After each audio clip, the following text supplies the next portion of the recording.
Всем доброй ночи, друзья мои. Я хочу подарить сегодня практикам интересный ритуал наказания. Называется «Погребальный костер». Ритуал создан мной, очень рабочий, очень быстро бьет. И ритуал создан с помощью руны Квеорт. Квеорт на самом деле не германская руна, скандинавская руна.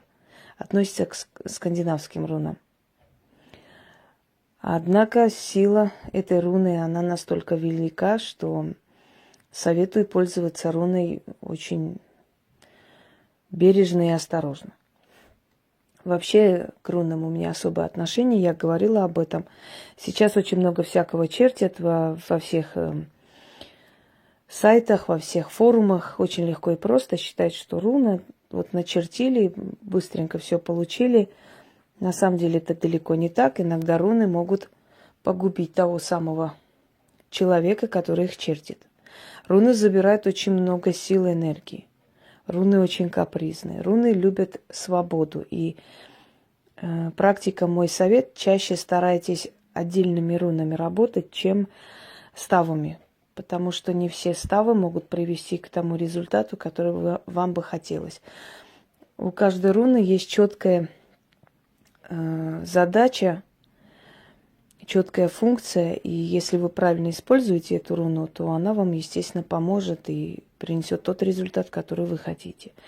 Не забывайте откупиться потом. Либо в начале ритуала поставьте бокал с пивом, потому что северным богам испокон веков приносили, жертвовали пиво, хмельной напиток. Либо после оставьте возле дерева монеты, пиво.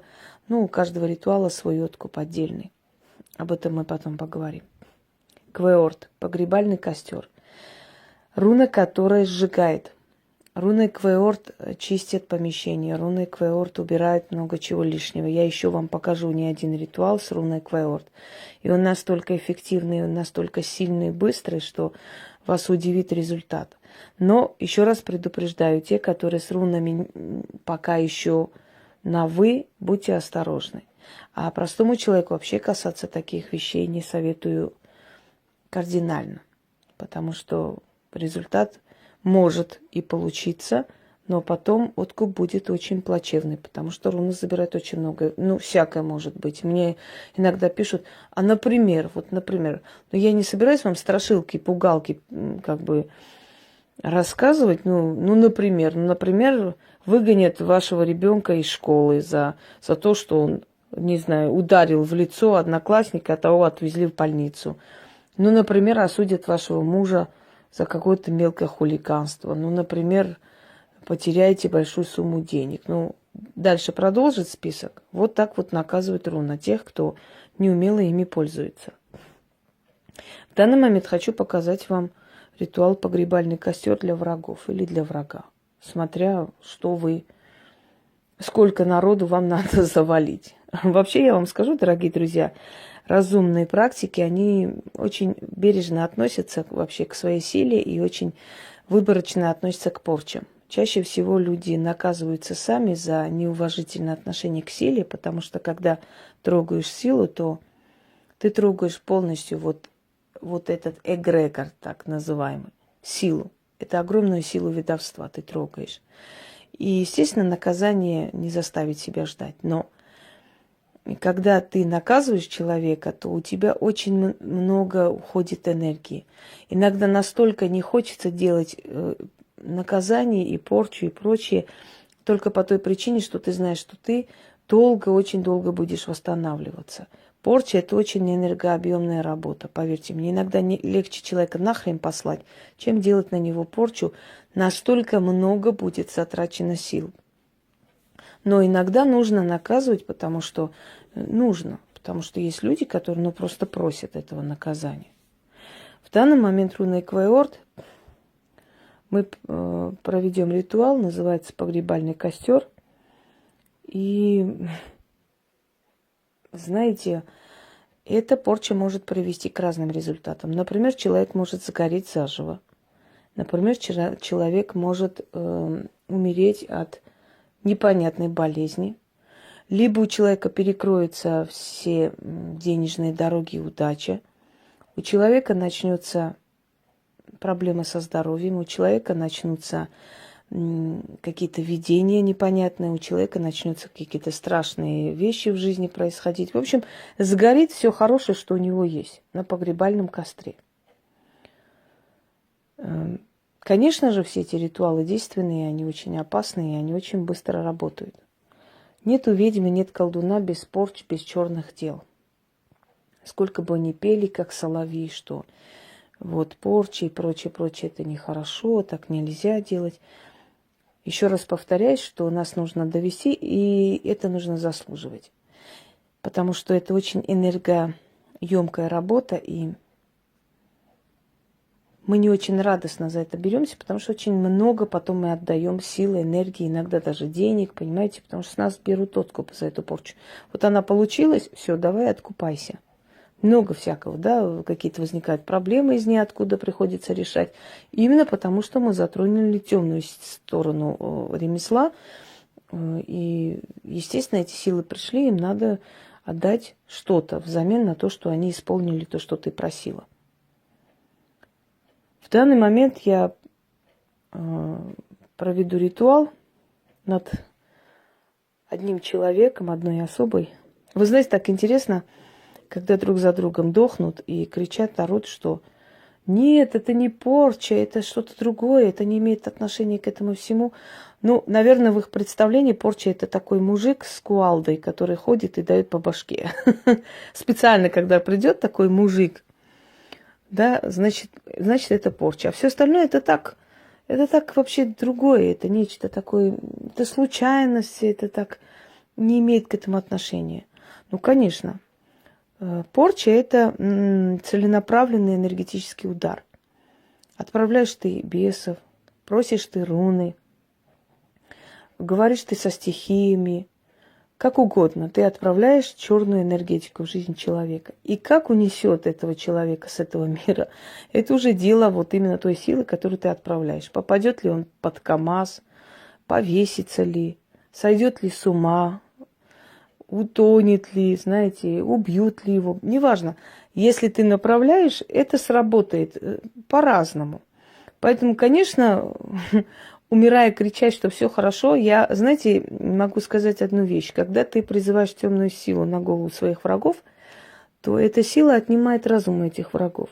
И они даже шагая на краю пропасти, даже понимая, что скоро туда провалятся, не отступают. Не отступает, потому что если темная сила пришла их забирать, она просто не хочет больше свои жертвы отдавать. Потому что, видимо, если бы они осознали и пришли, да, в себя, вернулись обратно, ну, по крайней мере, прекратили бы то, что начали, может быть, мы бы пожалели их, правда?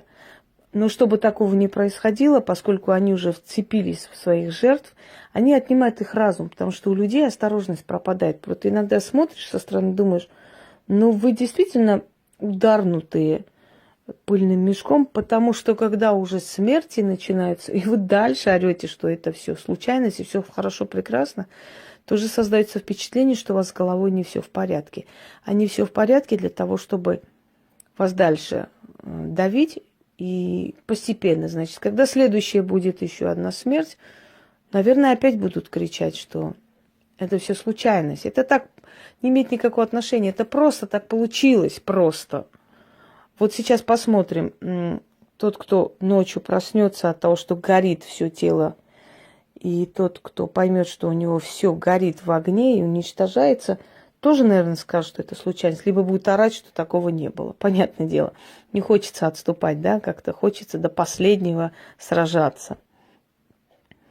Данная особа, вы знаете, что интересно, это сборище настолько уродливых людей, вот уродливых, вот смотришь на них, я не то, что смеюсь над ними, я вообще не смеюсь над физическими изъянами и увечьями людей, в отличие от определенных гнид. Но когда ты смотришь на, ну, например, вот эта особа, которая, ну, это мало того, что она полоумное существо, это ужасающе уродливая женщина, ужасно уродливая. Это нет, это нос не тот нос имеется в виду. Здесь тоже нос, но нос просто картошкой, который посреди вот лица. Я понимаю, почему у них ненависть обычно к талантливым, красивым женщинам. И пытаются всегда принизить этих людей, высмеять, обсмеять. Потому что сами настолько уродливы, что им, знаете, очень хочется хотя бы высмеивая красоту другого человека, себя как-нибудь, компенсировать себе, в душе какой-то комплимент себе сделать, что они еще не так уродливы. Уродливы, ужасающие. Я не буду ее называть, знаете почему? Хочу, чтобы она сама догадалась. Так интересно, они сразу себя узнают по своим кличкам, как собаки, и сразу говорят: а у меня все хорошо, ничего у меня не было, у меня все супер. Тут один тоже так говорил когда-то, помнится, да? Эх, улыбается теперь, как живой, с картины. Со стены. Вот. Думаю, следующие тоже так будут говорить, наверное, тоже, что это все случайность, это не имеет никакого отношения. Уродливая. И причем это такая воровка, которая берет мои фразы и приписывает себе. То, что она ударнутая по башке создание, это я уж молчу. Это не дай бог так вот позориться никому, конечно. Да ладно. Видимо, в их городе все такие, слегка с приветом. Итак, начнем. Перед вами Морриган, поскольку она богиня войны, колдовства, она агрессивная сила. Поэтому как раз то, что нам нужно. Рисуем с двух сторон фотографии руну Квеорт. Берем восковую свечу, рисуем руну Квеорт. Черные свечи, можете для освещения несколько свечей, сколько хотите. Алтарь черный. Налить пиво. Желательно возьмите кристаллы, потому что кристаллы как бы напоминают лед и север, северных богов, их силу. Они очень суровые. Еще раз предупреждаю, простому человеку такие ритуалы делать нельзя, ни в коем случае. Но для практики это бесценный дар. Очень быстро нанести удар. Очень быстро нанести. Еще раз говорю, нету обычных порч, нету легких порч, нету тяжелых порч. Все они одинаково по силе, смотря какой из них тебе подходит. Если тебе подходит рунная порча, делай рунные порчи. Если тебе подходят порчи через темные силы, делай темные. Если через кладбище, делай через кладбище.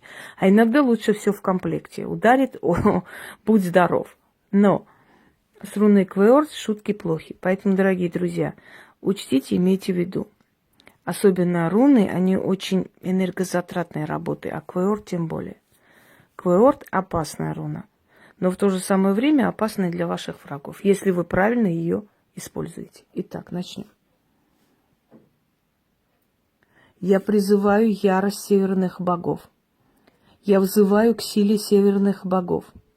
И от их имени, с их помощью я оживляю сию руну и даю силу заклинанию.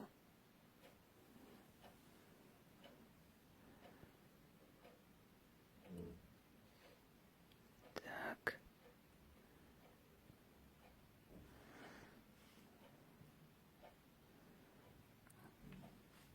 Секунду. Ставим на фотографии и продолжаем.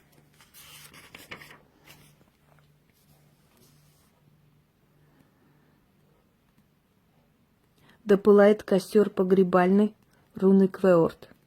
О, Квеорт, я оживляю тебя и заклинаю мне помочь.